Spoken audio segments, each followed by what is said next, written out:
안녕하세요. 결혼한 지 올해로 3년 차인 30대 여성입니다. 아이는 아직 없고 앞으로도 없겠죠. 남편과 이혼할 생각이니까요. 남편하고는 대학 시절부터 알고 지내던 사이였습니다. 하지만 그 당시엔 남녀 사이라기보다는 그저 좋은 오빠 동생에 불과했지요. 그랬던 저희가 본격적으로 연애를 시작한 건 남편 나이 32, 제 나이 29일 때였어요. 그때 저는 다니던 중소기업에서 운 좋게 대기업으로 이직을 했는데 새로운 환경에서 받는 스트레스가 상당했거든요. 그래서 남편에게 정신적으로 의지를 많이 했던 게 사실이에요. 그리고 그때만 하더라도 남편은 제 말에 귀 기울여주고 저를 배려해주는 좋은 사람이었죠. 그래서 결혼까지 하게 되었던 거고요. 하지만 결혼하고 반년도 되지 않아서 생각지도 못한 상황을 마주하게 되었습니다. 아버님이 하시던 공장이 재정적으로 문제가 생기면서 그 여파가 저희 신혼생활에도 미치게 된 것이었죠. 사실 아버님은 오래전부터 작은 의류 공장을 운영해 오셨는데 남편이 아버님 사업에 대해서는 딱히 얘기를 꺼낸 적이 없었기에 그저 막연히 안정적일 거라고 생각했어요. 게다가 저희가 결혼할 때 많이는 아니어도 시댁에서 5천만 원을 보태주셨거든요. 그러니 설마 몇 달 만에 공장이 그 지경이 될 거라고 누가 상상이나 했겠어요? 아버님 공장이 어렵다는 이야기를 들은 지 일주일도 되지 않았을 때 아버님께서 연락을 해오셨습니다. 그리고는 기니 할 말이 있다고 하시더니 저희가 결혼할 때 주셨던 5천만 원을 돌려달라는 거예요. 참고로 결혼 당시 저는 모아둔 돈이 7천 있었던 반면 남편은 3천의 대출이 남은 외제차 한 대가 전부였어요. 결혼 이야기는 남편이 먼저 꺼냈는데 가진 게 제 생각보다 너무 없어서 황당하더라고요. 그래서 제가 남편더러 결혼은 좀 더 준비가 되면 하자니까 돈 때문이냐며 혼자 씩씩거리더니 며칠 뒤 시부모님이 5천을 해주시기로 했다더라고요. 그래서 저는 말은 안 했지만 어머님 아버님 생각에도 아들이 장가가기엔 너무 가진 게 없어서 해주셨나 보다 싶었습니다. 그리고 이 이야기를 친정에 하니 친정 부모님께서 저도 그럼 5천은 해가는 게 좋겠다며 선뜻 5천을 내주시대요. 아무튼 그런데 이제 와서 해준 돈을 돌려달라 하시니 황당하고 어이가 없었죠. 게다가 제가 그 돈을 어디 통장에 넣어둔 것도 아니고 이미 전세 보증금으로 다 써버린 상황이었는데 말이에요. 그래서 제가 무슨 수로 그 돈을 돌려드리냐고 못 드린다고 했어요. 그랬더니 아버님께서 지금 시애비가 죽게 생겼다는데 못 준다는 소리가 나오냐면서 큰 소리를 내셨습니다. 제가 당시 결혼한 지 반년도 안 됐을 때였는데 시아버지 되시는 분이 목청을 높이시니 얼마나 놀랬겠어요. 그래서 그땐 제가 그 앞에서 찍소리도 못하고 남편더러 일을 어쩌면 좋냐니까 남편이란 인간이 기껏 한다는 소리가 어쩌겠냐며 이사를 하자는 겁니다. 집주인한테 상황 설명하면 이해해주지 않겠냐면서 이참에 좀 더 작은 집으로 가자는 거예요. 그리고 그런 소리를 아무렇지도 않게 하는 남편을 보고 있으니 솔직히 눈앞이 캄캄하대요. 만약에 저 혼자라면 얼마든지 줄여갈 수 있죠. 하지만 저희가 무슨 대학생도 아니고 그래도 엄연히 신혼집인데 너무 초라한 곳에서 살고 싶지는 않았거든요. 뿐만 아니라 집주인에게 사정을 설명했지만 집주인도 난감해하대요. 전세를 들어오고 싶어하는 사람이 있다면 모르겠지만 그게 아니라면 자기도 당장 돈을 어디서 구해줄 방법이 없다면서요. 그리고 저는 답답한 마음에 결국 친정 부모님에게 상황을 설명하고 손을 벌리게 되었습니다. 지금 생각하면 저도 참으로 철이 없었던 거죠. 하지만 그때는 친정 부모님 외에는 딱히 떠오르는 해결책이 없었어요.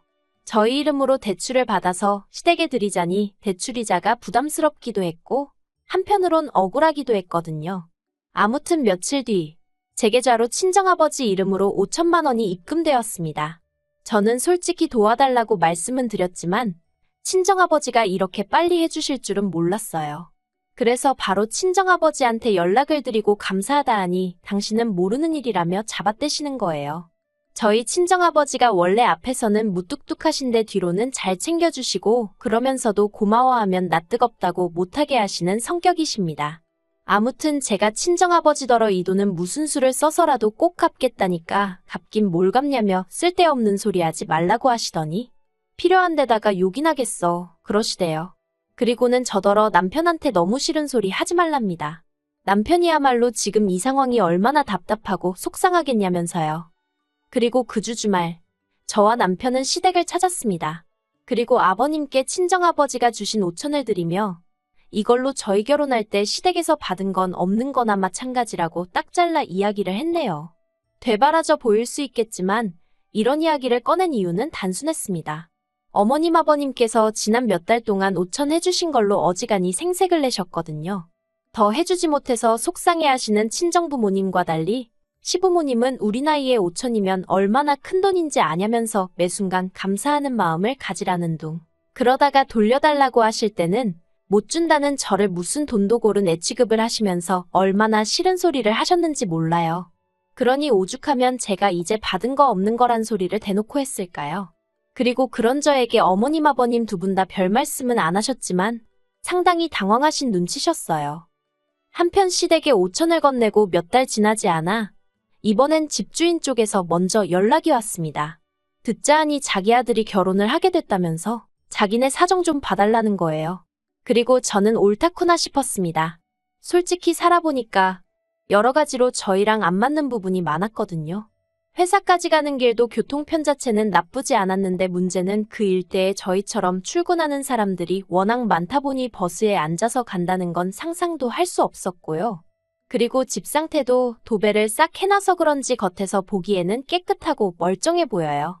그런데 어찌나 여기저기서 벌레가 많이 나오던지 자려고 누우면 벽에 꼭 벌레가 기어가고 있을 것 같아서 졸리긴 한데 잠이 안 오는 거예요.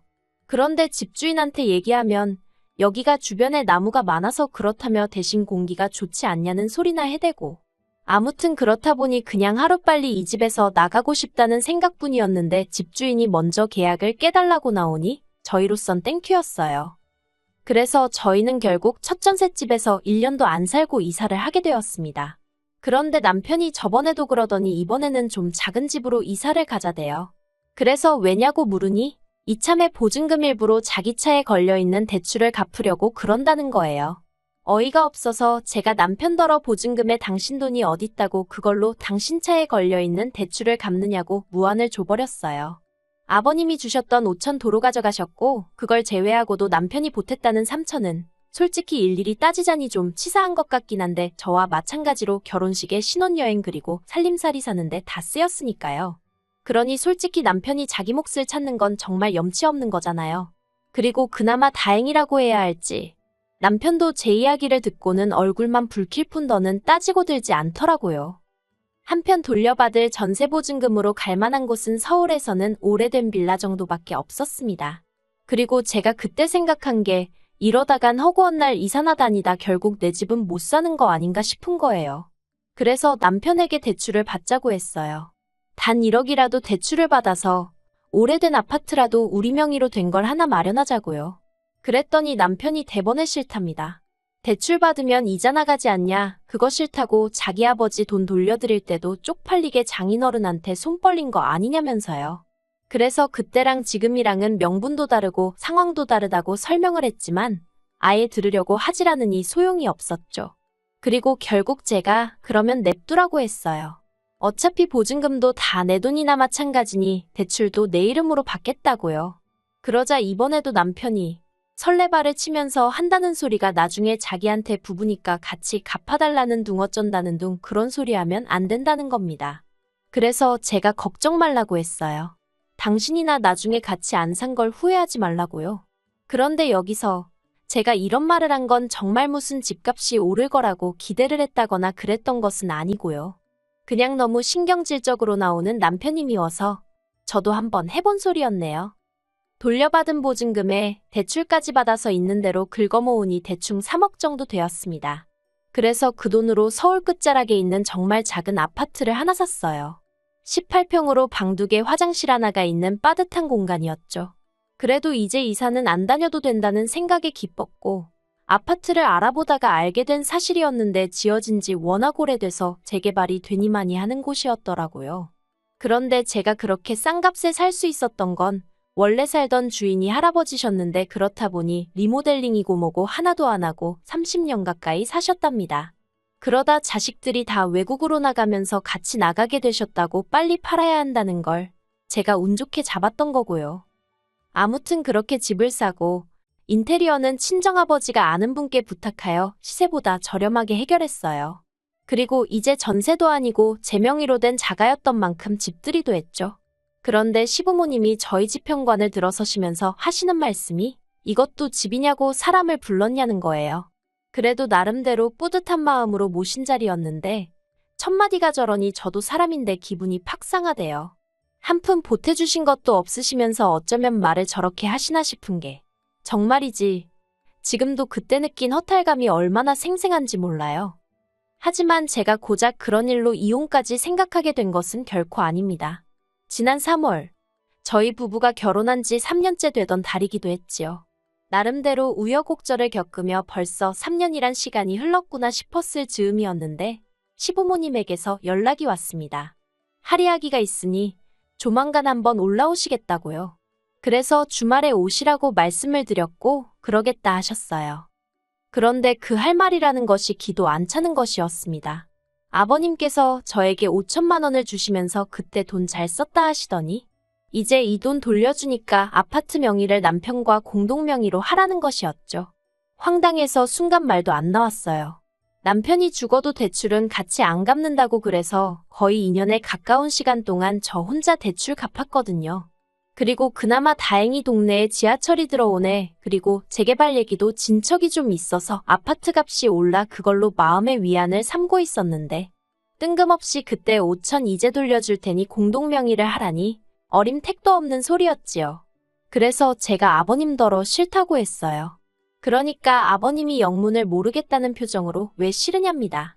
부부면 당연히 공동명의를 하는 게 맞지. 그리고 원래대로면 이유가 뭐가 됐건 간에 서류가 오가는 건 남편 명의로 하는 게 맞는데 그나마 제 돈도 들어가 있고 하니까 공동명의 정도로 얘기를 하시는 거라나요? 정말 기도 안 차더라고요. 그래서 예전부터 하고 싶던 그 말을 결국 입 밖으로 꺼냈습니다. 이 집에 어머님 아버님 아들이 보탠 건 쥐뿔도 없다고요. 막말로 하숙생은 월세라도 내고 살지. 남편은 자기가 번 돈에서 생활비라고 얼마 딱 꺼내놓는 거 말고는 뭐 하나 기여하는 바가 없었는데 이제 와서 무슨 공동명의를 하라는 거냐 했죠. 그랬더니 저희 아버님 하시는 말씀이 너 우리 아들 차 탄 적 없냐 그러시는 거예요. 저는 20살 이후로 줄곧 서울에서 살았고 그렇다 보니 늘 서울의 대중교통을 이용해왔어요. 하지만 남편과 연애를 시작한 이후로는 데이트 코스에 따라 종종 남편 차를 타게 되었고 결혼 후에는 당연히 시댁이나 친정에 내려갈 때 남편 차를 이용했지요. 그런데 아버님 말씀이 남편 차를 얻어 탔으니까 저는 할 말이 없는 거랍니다.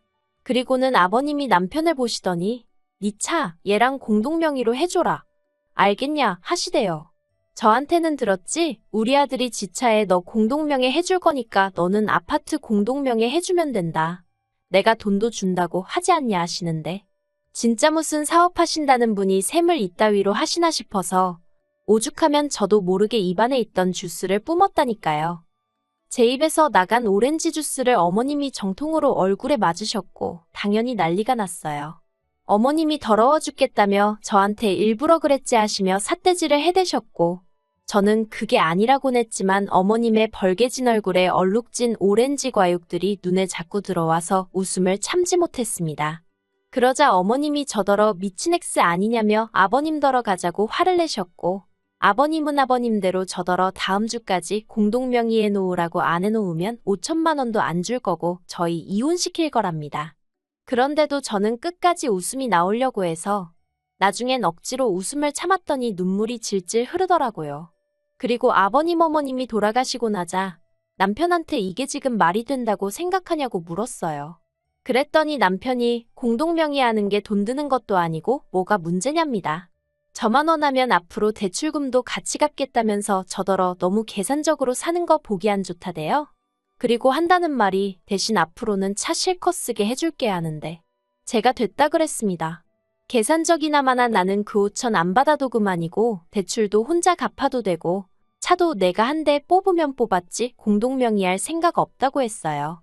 그랬더니 남편이 너 진짜 그럴 거냐면서 아버지가 우리 이혼시킨다는데 그래도 상관없냐입니다. 그래서 제가 남편더러 아버님이 나랑 이혼하란다고 진짜 이혼할 거냐고 물었어요. 하란다고 하는 인간이면 나야말로 같이 살기 싫다고요.